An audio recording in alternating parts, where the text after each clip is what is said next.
As of now, the investigation into the details of the crash is still ongoing, but as the President said this morning, this is a truly heartbreaking incident.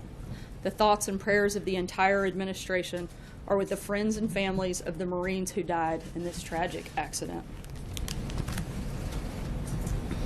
Yesterday, the Centers for Medicare and Medicaid Services released a report showing that half of the insurers who initially offered plans on the Obamacare exchanges have already fled the markets. I know that similar reports and announcements like these are coming out literally every day, but each of these announcements further reveal the failure of Obamacare. For the millions of American families and individuals caught in the fallout of Obamacare's collapse, these reports come as no surprise. They have been suffering the consequences of this failed law firsthand for far too long. And it's time for Senate Republicans to step up and fulfill the promise they made to those Americans by repealing and replacing it. Tomorrow, the Vice President will meet with another group of companies and individuals who have been harmed by Obamacare in Kentucky, continuing the nationwide travel he's been doing throughout this entire repeal and replace process. The President is determined to sign a bill that restores choice to the American people as soon as possible. Of course, while Republicans are working around the clock, and as Senator McConnell just announced, well into August to address some of our biggest legislative priorities, and as Mark and I both told you yesterday, Democrats are looking to set a record for pointless and dangerous obstruction.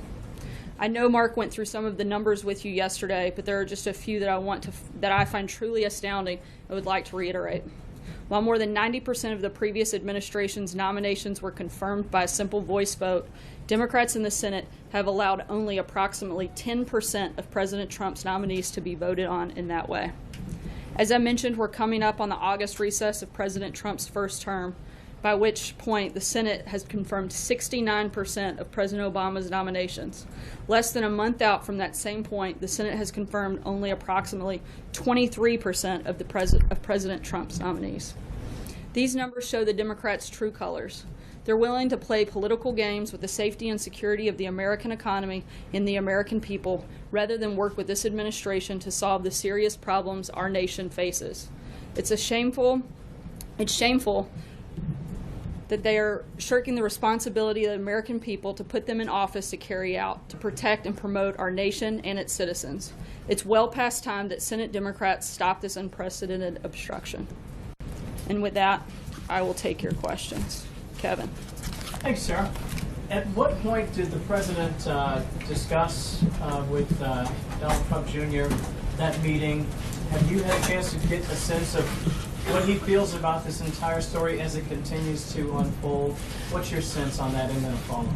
I have a quick statement that I will read from the President. My son is a high-quality person, and I applaud his transparency. And beyond that, I'm going to have to refer everything on this matter to John Jr.'s counsel and outside counsel, and won't have anything else to add beyond that today. That's your word at the end. Yeah, at the end. I'm sorry. And if I could follow up really quickly about the accident, how soon afterward did the President learn about what happened? What was the tick-tock in terms of that? Did he get immediate word, or did it sort of go through a certain chain of events? I'm not sure on the exact process. I'll have to check. I know he was aware of the situation, briefed on the situation, and continuing to get updates on it. But I don't know the exact tick-tock, so I'll have to circle back with you on that, Kevin. Joe. Sarah, given these emails, you had somebody who was identified as a Russian government lawyer, John Jr. agreeing to meet with him, being told that in those emails that the Russian government was trying to help the president win the election. Do you stand by a statement you made yesterday when you said that our position is that no one within the Trump campaign colluded in order to influence the election? I do, and again, I don't have, beyond the statements yesterday and what I read today, I don't have anything else to add, Jill. And when's the last time the two of them spoke, John Jr. and the president? I'm sorry? Do you know when the last time the president spoke with John Jr.? I don't. Matthew. Thanks. So the White House hasn't disputed any of the following, which is that the president's son, campaign chairman, and son-in-law had this meeting with the express purpose of receiving damaging information about Hillary Clinton and with knowledge of the Russian government supporting Trump's campaign. How is that not collusion? Once again, I know you guys are going to get tired of it today, and not to sound like a broken record, but On all questions related to this matter, I would refer you to Don Jr.'s counsel and the outside counsel. But you're not disputing any of the facts. I'm not. I'm simply referring you to people that can answer that question, Matthew. Alex. Sarah, in January, the president said that nobody in his campaign had been in touch with the Russians, and the White House stood by that statement. Was the president misled, or was he not truthful? Once again,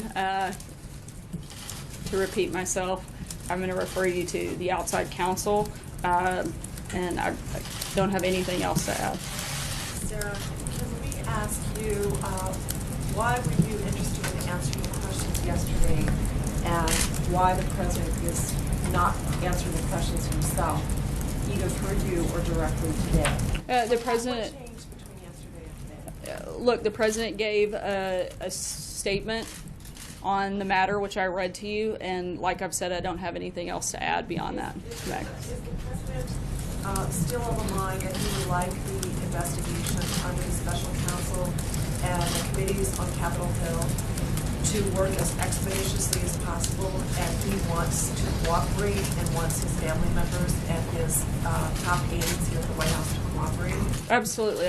That's never changed since day one. We'd love to get this matter closed and focus on the big priorities of the American people.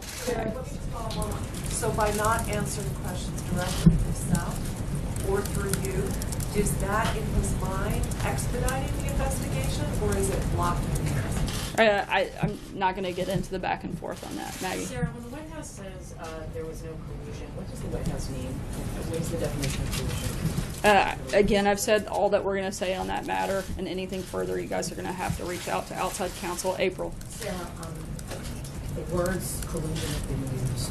Other words have been used, obstruction of justice. They're saying now that's not even half of it. It could be treason or perjury. What does the White House have to say? There are new terms brought into this, new more serious terms brought into this. I don't know how many times we'll have to address this. I'm not asking about Don Jr. I'm asking about these words being brought into this equation that you want, this White House wants this whole investigation to be gone. There are new words now brought in. I think those new words are ridiculous. Z. Thanks, Sarah. Two questions for you. First, asking specifically about actions taken by White House staff in the last 72 hours. I'm sorry, White House what? By White House staff recently, so something that should not require you deferring to a special counsel. Can you talk about who inside the White House has been involved in your response on this? Has the president been kept in the loop, and the chief of staff, others in the administration? Are you looking into potential communications by others on the White House staff in regards to this matter or similar matters? All of the appropriate parties have been part of that conversation and part of that discussion. Right, sorry, and the second question, Jared Kushner has apparently forwarded this same email. Is he still? Is his security clearance still valid right now? As always, we've never discussed the security clearance of any sort. Sorry, just one more. Yesterday, you said you checked back to us on the status of how the president views the U.S.-Russia relationship. So you may update us. Is Russia a friend or foe? I haven't had a chance to have that direct conversation. I've been a little preoccupied with other things, Major. But I will check on that, Z. Policy question on Afghanistan, and then something about the statement you just read. So, has the president, through H.R. McMaster, notified the Pentagon that he is reasserting the cap of 3,900 additional troops to Afghanistan?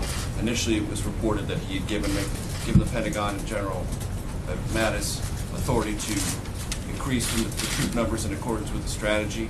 It's now subsequently been reported that a memo from H.R. McMaster said it's now limited at 3,900 and no more troops regardless of the strategy. Can you tell us if that's true? I'm not aware of that specific memo, but I will check into the details of that and circle back with you. Maybe. Can you tell us how seriously the president considered the idea of using private contractors to augment U.S. personnel on the ground in Afghanistan as opposed to U.S. military personnel? I know that we feel it's important to get input from all perspectives, and all of the right people were part of that process throughout in any conversation. Look, we've used contractors extensively over the last 16 years. Currently, there are tens of thousands of contractors that are bravely serving alongside a lot of the U.S. military and coalition forces, and we're finalizing the review fully of the Afghanistan policy, and it only makes sense to consult those leaders in the field as well, and that's simply just part of the review process. When you say the right people, does that include Eric Prince?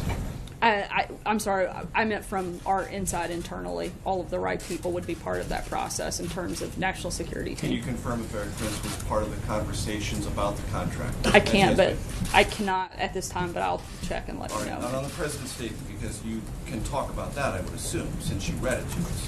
What transparency is the president applauding? I believe the willingness on behalf of everyone within the administration or anything about Don beyond Jr., that. right? I'm sorry, The and statement's anything. about Don Jr. I know I'm trying to finish my sentence, Major. And anyone beyond that might be asked questions. The willingness to do so and to be fully transparent and open and answer any questions through the correct process, whether that is through special counsel or anything beyond that. Peter? Sir, is the president aware, as he speaks about the transparency of his son, that he only released those emails after being informed that the New York Times was about to publish them? I'm not sure, Peter. I'd have to check. Let me ask you more broadly about what we spoke about yesterday on the topic of appropriateness in terms of campaigns. Explain to Americans who are asking this question today why it's appropriate for a presidential campaign to accept a meeting with a Russian national after being promised high-level and sensitive information presented as part of Russia and its government's support for Mr. Trump. Explain to Americans why that would be appropriate. Again, I'm not going to get into the details of anything surrounding this, and would refer you to Don Jr.'s counsel. Do you stand by your statement that it was? As I mentioned earlier, I stand by everything I said yesterday. Stephen. The vice president, through his spokesman, said today that Mr. Pence is not focused on stories about the campaign, particularly stories about the time before he joined the ticket. That's been taken by many people in this town to suggest there is a distance between the president and the vice president on this. Is there such a distance? Not at all. There's absolutely no distance between the president and the vice Do president. you know if the president has spoken to the vice president about this? I don't know if they've spoken directly about this, but I know they've spoken today. One more question. There are lots of people who would like to know why this briefing was off camera. Do you have a rationale for it? As we've said many times before, I believe Sean stated back in December, we're always looking at different approaches and different ways to communicate the president's message and talk about the agenda. This is one of the many ways we choose to do that. Justin. I'm going to take 2 bites at this apple as well. The first is the stock market. Let's not break precedent. The stock market sharply declined today on the release of the emails by Don Jr. And so I'm wondering if you're concerned that these revelations are going to impact the U.S. economy, and if you want to offer any assurances to investors that see this news and are obviously responding. Look, the president, as he has been, not just since assuming office, but throughout the campaign, is focused on doing everything he can to strengthen and grow our economy, and that certainly hasn't changed today, nor will it at any point that he's president, Justin. And then to go back to the statement that you read, the president says that he applauds Don Jr.'s transparency. I'm wondering if you guys could commit now to disclosing any other meetings that happened between Russian nationals and members of the Trump campaign towards that sort of There's transparency. nothing that I'm aware of at this time, Justin.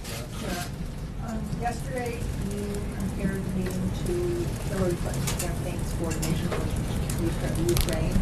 Do you feel that coordinating with all countries in the world are pretty much the same? That there's no difference between Ukraine and Russia or any other country? I think it would depend on the nature. I mean, I can't speak about theoretical or hypothetical just take Ukraine and situations. Russia. Do you feel that they're equivalent? In what way? Well, I mean, they're two very different countries. I'm not going to put them on an equivalent playing field across the board on any matter that could possibly come Well, do up. you consider them both, allies, partners of the United States, or adversaries? I mean, in what way are they similar? Because I was talking about the process, not the two countries. I was talking about the process that had been gone through by both sides. That was all. That was the only point I was making. Okay, but I thought you were saying if it was okay for Hillary to coordinate with Ukraine, it should be okay, or to meet with Ukraine on possible information that might be relevant in the campaign. It would be equally okay to meet with Russians about information they. I was talking about simply the process and nothing beyond that. I still think it was okay. Put aside the issue of collusion. Is it appropriate to meet with Russians about information they might have? As I've said earlier, I stand by the comments I made yesterday. Trey? Thanks, Sarah. Two quick questions for you. Have you spoken with the president in the past 24 hours? Yes. What was the general reaction to this story, without getting into an official White House response to some of the questions earlier? Did you speak with him about this story? I think that the president is, I would say, frustrated with the process of the fact that this continues to be an issue, and he would love for us to be focused on things like Justin mentioned, the economy, on healthcare, on tax reform, on infrastructure, and that's the place that his mind is, and that's what he'd like to be discussing. John Gizzi? Yeah. Thank you, Sarah. I have two questions as well. Senator Rubio said this morning that the entire matter involving Donald Trump Jr. is, and I quote, Mueller territory. In other words, it should be left solely up to the special prosecutor. What's the White House reaction to that? Again, I would refer you to the outside special counsel, and I think that's something that they could work on together. So you have no reaction to what Senator Rubio said? No, I don't, John. All right. My other question is about personnel. The president has, and you pointed this out yesterday in the form you handed out, numerous judicial vacancies to fill, including 4 on the controversial Ninth Circuit Court of Appeals. In an effort to speed this up, will the administration waive the blue slip process from senators and the opinion of the American Bar Association?